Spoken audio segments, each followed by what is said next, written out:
అనకాపల్లి జిల్లా రావికమతం మండలంలో దాచేపల్లి నానాజీకి చెందిన హార్డ్వేర్ సామాన్లు విక్రయించే 3 అంతస్తుల భవనంలో ఈ అగ్ని ప్రమాదం చోటు చేసుకుంది.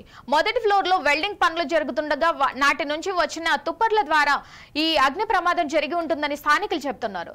రావికమతం అగ్ని ప్రమాద సిబ్బంది మంటలు అదుపు చేసేందుకు ప్రయత్నించారు. స్థానిక ఎస్ఐ ప్రమాదానికి గల కారణాలు సేకరిస్తున్నారు. ప్రమాదం జరుగుతున్న సమయంలో బిల్డింగ్ లో ఒక వ్యక్తి ఉండిపోవడంతో కొంత ఆందోళనకు గురి అయ్యారు. స్థానికులు చొరవ చూసి నిచ్చెన ద్వారా అతన్ని బిల్డింగ్ వెనుక నుంచి సురక్షితంగా క్రిందకు తీసుకొచ్చారు. అగ్ని ప్రమాదంలో భారీగానే ప్లాస్టిక్ గొట్టాలు తదితర వస్తువులు అగ్నికి ఆహుతయ్యాయి.